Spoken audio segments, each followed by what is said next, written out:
Welcome to the Stay at Work Home. We are here to question the prevailing assumptions about the meaning of life, work, and the purpose of people. Instead of being torn apart by our vocations, we want to be pulled together. Come along with us as we change our picture of the good life and pursue the home as God intended, one that worships through work together. All right, guys, welcome to the podcast, the Stay at Work Home. I'm Keith. I'm Becky. And I apologize for the poor audio quality. We've been so busy. That's why we haven't made any podcasts. But we're going to have to knock one out. So we're using the iPhone at the Vineyard because it's our other office. It's our other office, occasionally. Yeah. So we've got some bread and some libation here. And what I want to talk about, Becky doesn't know yet. But what I want to talk about is what we hate about social media, or the worst part of social media, or why social media stinks. Yeah, you ready to go, Becky? Is that a good enough introduction for you? Sure, sounds great. What do you hate about social media?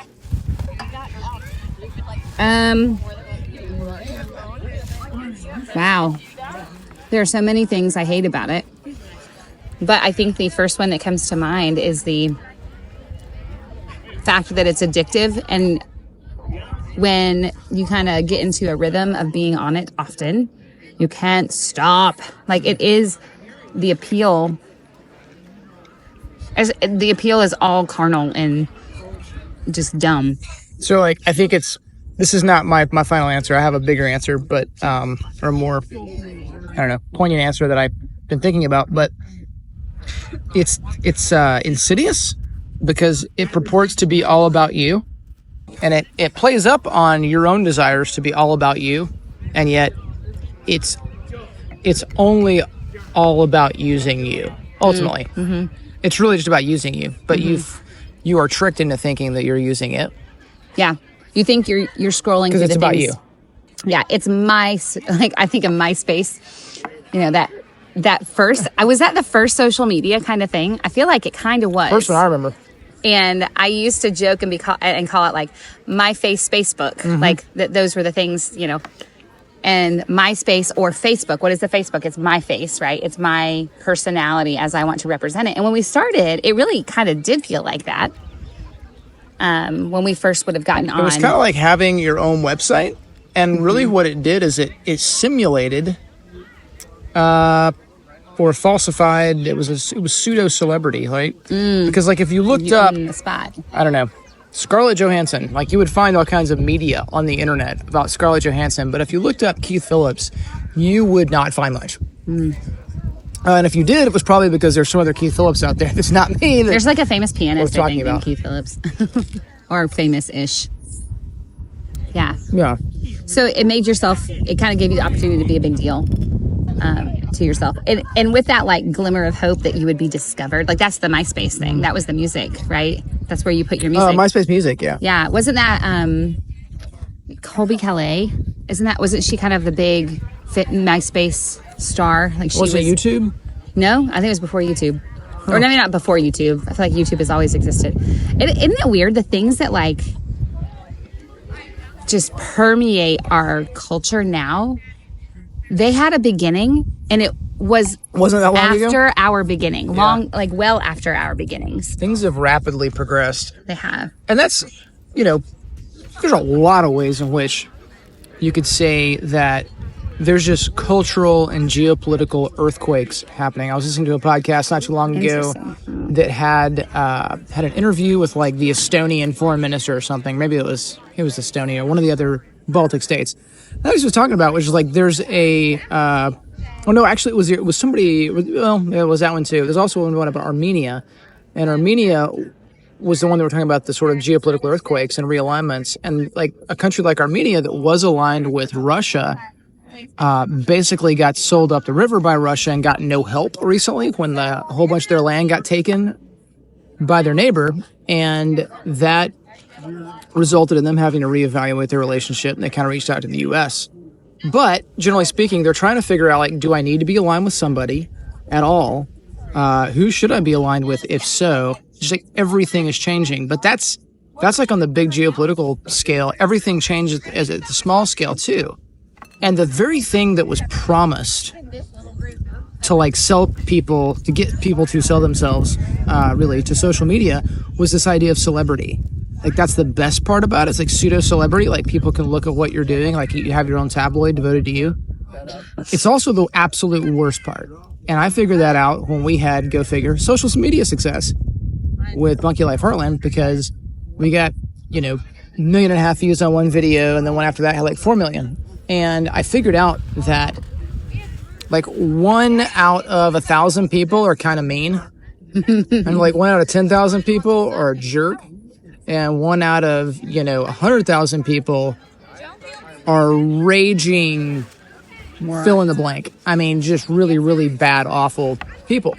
And during that time period, I met somebody who actually had some television. Well, I've actually met her in person, but a quasi-business relationship, I guess, somebody who's been quote-unquote famous, reality TV. And I was talking about, sort of the hate you get is when you get this kind of success. And it kind of takes you by surprise because you don't think you're important enough to hate until all of a sudden people are hating. And she said, I've had more death threats than wedding proposals. And that's one thing for an adult to deal with. It's a bit like disorienting for a moment. You get over it. But that's what kids are doing. Mm-hmm. So, like, if you were an actual celebrity, you don't know most of the people that know you, right? Yeah. But there's millions of people, or tens of millions, or hundreds of millions of people, if you're famous enough, that know who you are and have the opportunity to hate you without you having the opportunity to return the favor, so to speak. So it's like a one-way street of hate. Mm. That's what a 13-year-old girl on social media has the opportunity to have. Mm-hmm. She has an opportunity to be hated and drugged through the mud and made fun of by millions of people. And that's really bad. I mean, and the millions of people are probably much less a concern than like the 1,000 people in her middle school, high school, whatever. Yeah. That's why I hate social media. It's the celebrity. It's the worst part of social media.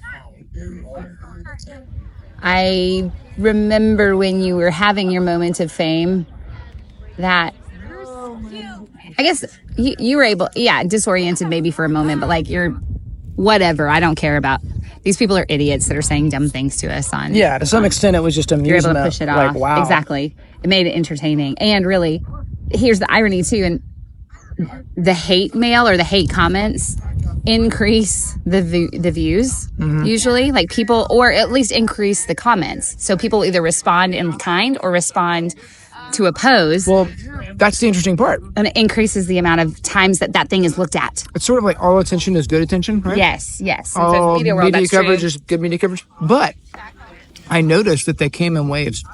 So the way the algorithm works, if it sees people are interacting, it says this is good content. It keeps people on our platform so we can sell more ads. Mm-hmm.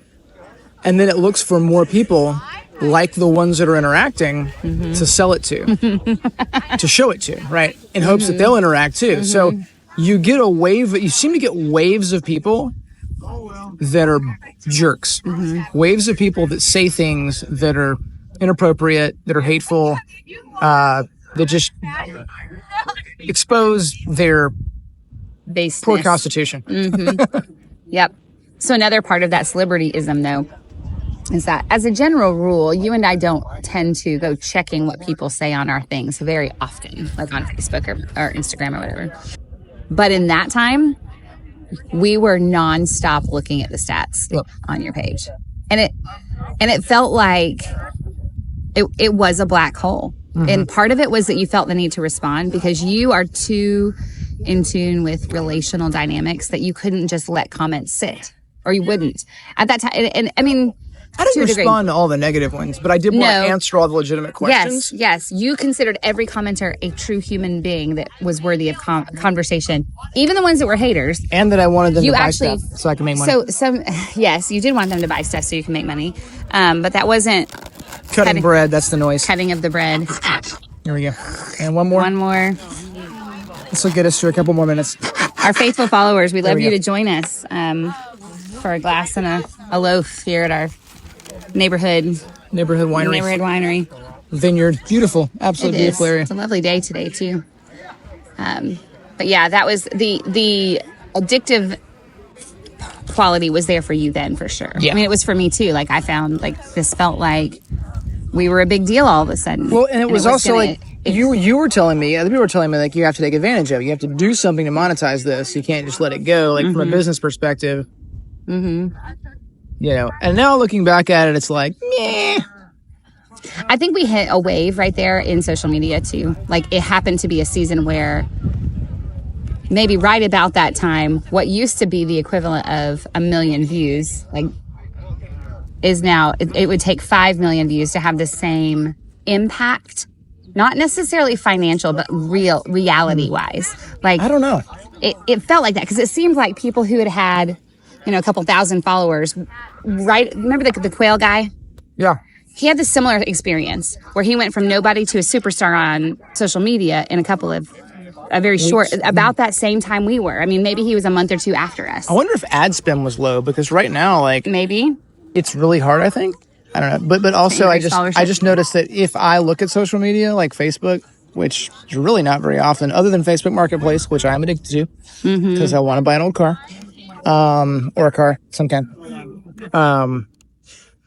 Like if you actually do scroll the Facebook feed, it's hard to find like your friend's post. You get 7 ads for every one or organic just friend. Yeah, that's true. And then like the addition of things like the reels or the stories that are front and center where you can scroll sideways instead of down. The effort. I didn't even know that. Yeah, you do. You would. I've never scrolled sideways. Okay. I don't know what you're talking about. Or when you start a reel or maybe I'm exposing my baseness and my interactions with it because that's where you see the ridiculous prank stories or the AI babies that are having conversations with their dog, which are stinking hilarious, like, and suck you in. Is funny. It is funny. Like it, and the baby podcast. But then we're back to this, we're back to consumerism. We're back to using this thing as entertainment rather than a tool. And I don't know, like it's hard to segment that. It's hard not to. I have to get on Facebook on occasion to check something that I must handle, like because it's my workplace in some ways, right? There are ways in which it's a workplace for both you and I in different realms. Mm-hmm. But we can very easily completely forget within 20 seconds of getting on it what we were there for. Yeah. It is far easier to forget than it is to get there. And so then it's just a waste of time. And I know that there are ways that we can probably discipline ourselves and, you know, make lists and stick to the list and not go elsewhere. I think maybe we should get like a VA or something to do all of our Facebook responding or research or whatever. I can't trust people to do that. I know. And it really is a problem because like with the bulky stuff, it's technical. Like, Yeah. You know. So, I mean, what can we do? Is anything been successful in terms of, like, setting boundaries and keeping them? Deleting it for seasons. Yeah. I've deleted the dumb things off and on at periods, and that's helped a little bit, but... I've only... I mean, really, the Facebook app for me is Facebook Marketplace. The Instagram app, sometimes I post things business-wise there. I really don't look at Instagram other than business. But like I could probably get rid of both to some extent because I do have somebody doing posting for me now that does a really good job and helps create content stuff and puts it up there. So I could back off. I can answer comments on the Meta Business app, and that keeps me from being on the other things. And when you're on the Meta Business app, you can't see other people's stuff. You just see your stuff, the comments on your stuff, and you can respond to them. Mm-hmm. Yeah. Man, you're done. Like, that's it. Like, I'm kind of in guilt mode because, like, it's not... It shouldn't own us like this. It shouldn't own our minds or even our time. And it doesn't own our time, but we let it. And we know better. And it confirms the importance of not allowing our children there before they can handle it. And we've dabbled with the idea of our oldest, who has reason to have a Facebook, not for the purpose of work, to put her music out in the world. You can't hardly get anything heard if you don't have social media. And we've dabbled with that idea, mostly talking about you managing that content and managing the interactions on it to protect her from just the realities of addiction or seeing any kind of that 1 out of 1,000 or 1 out of 10,000, 1 out of 100,000 people that right. She's not 13, awful. But even at 17, that ability, like the bad comments, the one little, she had a recent day at work in the House of the Lord's Chicken in which she probably had 100 interactions with wonderful customers and 1 interaction with a jerk. And she did nothing wrong. She was trying to be accommodating, but some people are impossible to please. Just like those occasional 1 in 1,000 jerks or 1 in 1,000,000, I don't know, whatever, 1 in 100,000, just completely unkind, uncharitable. And that was a 1 in 10,000 person from what I can understand. Yeah. And that's what she came home at the end of her day and all she could think about. And enough, like she doesn't usually tell us when things upset her. It ruined her day. And that was, in some ways, I think she's at the point now where she's wise enough to be less affected by that than in a social media content wise. Like if she were to have a social media, I don't think that one little comment wouldn't hurt her as bad as an in flesh having to figure out how to respond to somebody that's being really mean to you in person that you don't know. She should know how to do that because she does it well with her brothers, or she does it with her brothers all the time. Outside the family, I don't think she probably has a threshold between like 0 and throat slam you, like throat punch you, right? Choke slam you, or throat punch you. Yeah, and which she could do very well, by the way. Like I've joked around with her before, and like when she all of a sudden like really starts to be physically aggressive. Be scared. She could throw you. Yeah, I mean, she totally could. Anybody, she could put some hurting on you. Just became a certified lifeguard kid. That's awesome. Without even really trying. I mean, she tried, but she didn't think she had it in her, but she did. She just without a whole lot of work.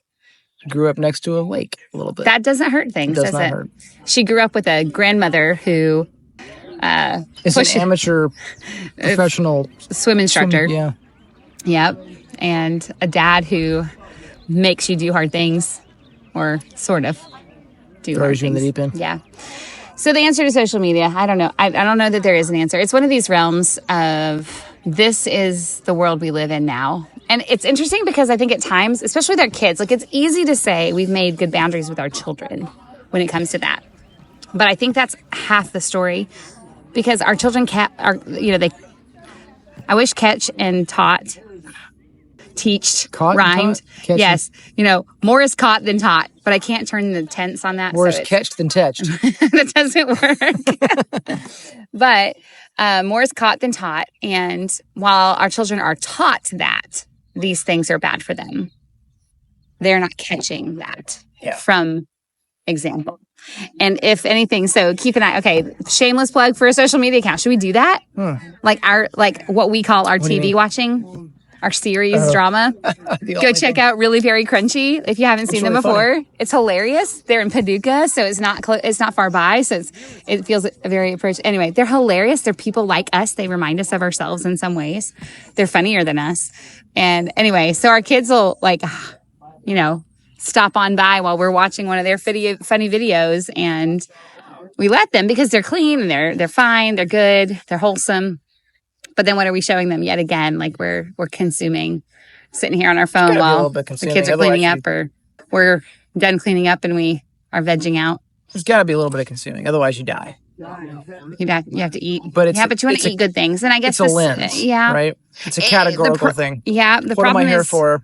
We're at a buffet, right? We're at a buffet with what the worst that the world has to offer, right alongside some of the best that the world might have to offer in that what we can consume. Okay, but my point here, and this is actually a point of contention with I want to say every preacher that's ever brought this up in a sermon, where they're like, idolatry is putting anything before God.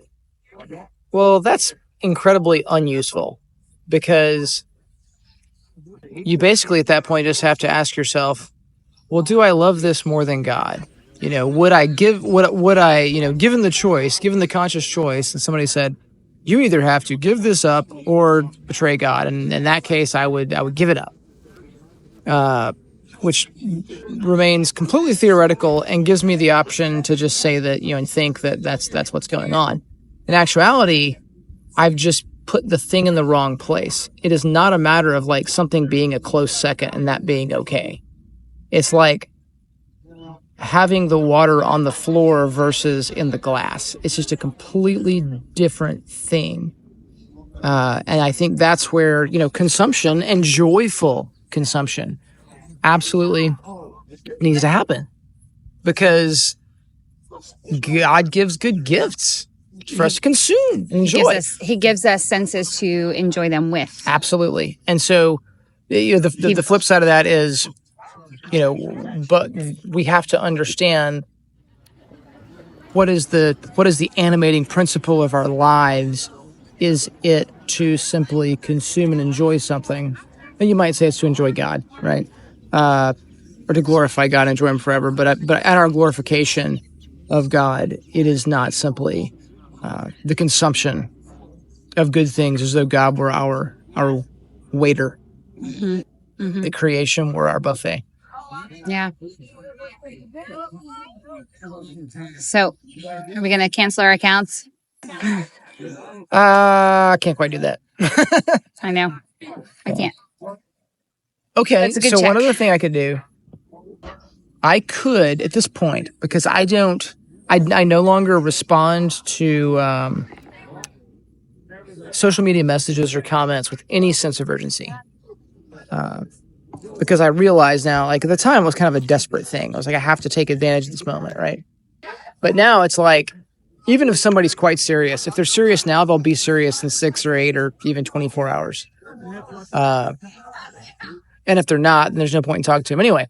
So it can wait. But the one thing right now that prevents me from getting rid of my smartphone is short-term rentals, which we personally manage. And if we passed it off to some other entity, I could get rid of the smartphone.